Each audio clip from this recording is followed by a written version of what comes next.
ભારત પાકિસ્તાન વચ્ચે તણાવ દેખાઈ રહ્યો છે, યુદ્ધના એંધાણા છે. તેવા સમયે ગતરોજ કાલે ગૃહ મંત્રાલયથી એક અલ્ટિમેટ જાહેર કરવામાં આવ્યું, જ્યારે આખા દેશમાં 244થી વધુ જિલ્લાઓમાં, શહેરોમાં અને તેમના બોર્ડર પર આવેલા ગામોમાં મોકડ્રીલનું આયોજન કરશે. શું છે મોકડ્રીલ ને મોકડ્રીલ કેવી રીતે થશે ને લોકો વિશે, લોકોને આની જાણકારી શું છે અને શું કરવામાં આવશે, લોકોને જાગૃત કેવી રીતે મોકડ્રીલથી, એ આપણે જાણીએ. સ્થાનિક લોકો મળ્યા છે, તેમની વાત કરીશું. જી, આ મોકડ્રીલની જે ઘટના જે કરવામાં આવી રહી છે, તે માટે લોકોને શું કેવી રીતે જાગૃત કરવા જોઈએ? કેન્દ્ર સરકાર દ્વારા જે રીતે અત્યારે ગાઈડલાઈન આપવામાં આવી છે એ અભિનંદનને પાત્ર છે. કારણ કે 1962, 1965, 1971 અને 1999 એ સમયે જ્યારે આ યુદ્ધ થયું હતું અને એ ટાઈમે આવી મોકડ્રીલનું આયોજન કરવામાં આવેલું હતું.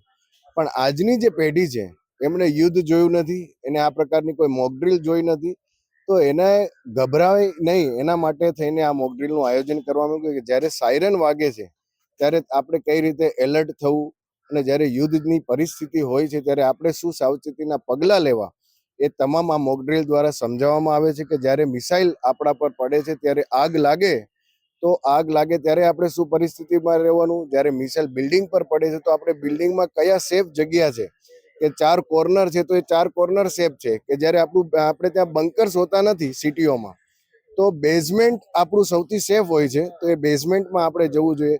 જીવન જરૂરિયાતની વસ્તુઓ કે આપણે ત્યાં આપણે ભરી રાખવી જોઈએ. દવાઓ છે કે એને પણ આપણે રાખવી જોઈએ, થોડા પૈસા આપણા હાથમાં રાખવા જોઈએ. અને જ્યારે સાયરન વાગે છે ત્યારે આપણે એના નિર્દેશોનું પાલન કરવું જોઈએ. કે જ્યારે પણ આવા મોકડ્રીલનું આયોજન થતું હોય છે ત્યારે યુદ્ધની જ્યારે પરિસ્થિતિ થાય છે ત્યારે આપણે શું સાવચેતી રાખવી જોઈએ. જ્યારે બ્લેકઆઉટ કરવામાં આવે ત્યારે આપણે કોઈ પણ પ્રકારની લાઇટ ઓન નહીં કરવાની. આપણે ત્યાં કોઈ બી રિલિજિયસને બિલોંગ કરતા હોય તો આપણે દીવાબત્તી પણ મનાઈ હોય છે. તો આ તમામ નિર્દેશોને આપણે ફોલો કરીને આપણે યુદ્ધ માટે આપણે બોર્ડર પર તો નહીં જઈ શકતા, પણ આપણે જે કંઈ આપણને સરકાર દ્વારા જે આપણને નિયમો આપવામાં આવેલા છે એ જ્યારે યુદ્ધ જે પરિસ્થિતિ થાય ત્યારે આપણે એને ફોલો કરવું એ પણ એક દેશ સેવા છે.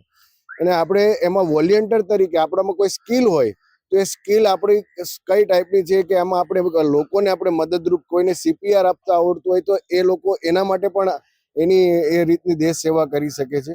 તો આ પ્રકારનું તમામ, જેવી રીતે આપણે જોઈએ કે એક યુદ્ધ થયેલું હતું અને એમાં અત્યારે માધવપુરની તમામ બહેનોએ, જ્યારે પાકિસ્તાને આપણા રનવેને આખું ધ્વસ્ત કરી નાખેલું હતું, ત્યારે માધવપુરની તમામ બહેનોએ આખું રનવે તૈયાર કરી દીધો હતો. કે આ પ્રકારની કોઈ પણ સ્કિલ આપણામાં છે કે કેમ, એ તમામનો અત્યારે અભ્યાસ કરવામાં આવે છે.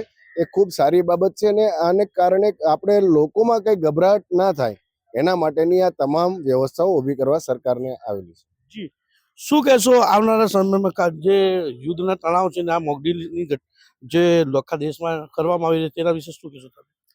દેશમાં જે મોકડ્રીલ કરવામાં આવી છે એમાં 3 આપણી પાંખને કેન્દ્ર સરકાર દ્વારા જણાવી દેવામાં આવ્યું છે. અને મોકડ્રીલથી લોકોને સાવચેત કરવામાં આવી રહ્યા છે કે સાયરન વાગવામાં આવશે કે આપણા નજીકના સ્થળે, જાણે કે પોલીસ સ્ટેશન છે, કલેક્ટર કચેરી છે, હોસ્પિટલો છે, કોઈ એ મોટી કોઈ જગ્યા ઉપર સાયરન વગાડવામાં આવે છે કે એનો અવાજ પણ ઘણો મોટો હોય છે, પણ લોકોએ ગભરાવાની કોઈ જરૂર હોતી નથી. અને લોકોએ સાયરનથી સાંભળીને ભાગવાની પણ જરૂર નથી, ભીડભાડી જગ્યાએ જવું નહીં, પણ પોતે એક જ કોઈ પણ સલામત સ્થળે રહેવું જોઈએ. આપણા ઘરમાં વડીલો હોય, વૃદ્ધ હોય, બાળકોને, એ લોકોને એક સલામત સ્થળે રાખવું જોઈએ. જીવન જરૂરિયાતની જેવી વસ્તુઓ, જાણે કે દવા છે, પાણી છે, ખોરાક છે, દરેક વસ્તુઓને એક બોક્સમાં મૂકીને રાખવું જોઈએ. અને જ્યારે પણ કંઈ આવું વસ્તુ થાય ત્યારે આપણે એ લઈને બહાર કે કોઈ પણ એવી સલામત સ્થળે જતું રહેવાનું, જેથી કરીને કોઈ પણ જાતનું નુકસાન ના થાય. અને આગ જેવી ઘટના લાગે ત્યારે પણ આપણે એમાંથી કઈ રીતે બચવું અને કઈ રીતે સલામત સ્થળે જવું તેવીની પણ મોકડ્રીલમાં જણાવવામાં આવે છે. અને બીજું કે આપણે એક યુવા વ્યક્તિઓ છે તો જે પણ આપણા દેશના યુવાઓને હું એટલું કહેવા માંગુ છું કે આપણે સરહદ પર જઈને તો લડી નથી શકતા, પણ આપણા દેશના વડીલો, વૃદ્ધો છે, બાળકોને સ્વયંસેવક બની દરેકને સૌથી પહેલા એ લોકોને સલામત સ્થળે ખસેડવું જોઈએ. અને આપણે હંમેશા એ લોકોની સેવામાં હાજર રહેવું જોઈએ. એમ કરીને પણ આપણે દેશની સેવા કરી શકીએ છીએ. 1971માં જ્યારે યુદ્ધ થયું હતું ઉત્તર અને પશ્ચિમ, જે પાકિસ્તાન છે તેને બાંગ્લાદેશ કહી શકીએ, એ સમયે એટલે 54 વર્ષ પછી આ દેશમાં ફરી એકવાર મોકડ્રીલ કરવામાં આવી છે, જે આજે પણ દેશમાં પાકિસ્તાન સાથે યુદ્ધની યુદ્ધ થવાને અંધાણા છે. તો શું કહેશો ત્યાં મોક ડ્રીલ વિશે અને લોકોને કેવો સંદેશ આપો? मैं ये बोलना चाहूँगा कि ये जो आज युद्ध की परिस्थिति बन रही है, इंडिया पाकिस्तान की जो टेंशन चल रही है, और 1971 के बाद में जो आपने क्वेश्चन किया वो आज 2025 की बात है। ये मॉडल देना इसलिए ज़रूरी था क्योंकि इस लंबा टाइम का गैप है, इसके बीच में काफ़ी नई जनरेशन आ गई है जिनको मॉडल के बारे में पता नहीं है। तो ये मोदी सरकार का एक तरह से इनिशिएटिव है कि जो इससे लोगों को अवगत किया जाएगा कि मॉडल होती क्या है, उसमें सायरन का महत्व क्या है, उसके अंदर ब्लैकआउट का महत्व क्या है, ब्लैकआउट करना क्यों ज़रूरी है, जब आपके ऊपर एयर अटैक हो या कोई मिसाइल अटैक हो, उससे बचने के लिए आपको क्या प्रयास करने पड़ेंगे। ये बहुत आपके लिए एक अच्छी चीज़ हुई है कि मॉडल आपके लिए फैसिलिटी प्रोवाइड करेगी।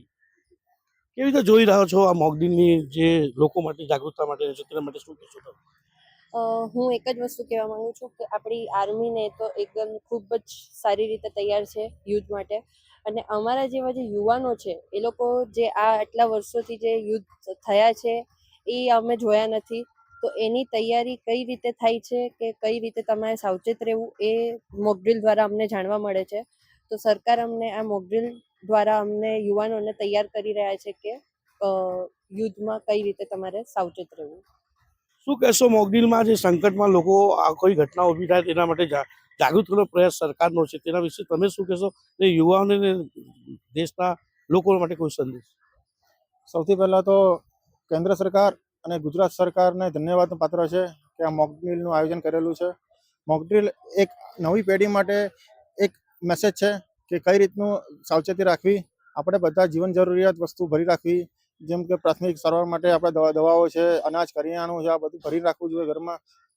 યુદ્ધના અણસાર આવે છે મોક ડ્રીલ એ આપણું પ્રાથમિક સારવાર છે કે કઈ રીતે ભરી રાખવું.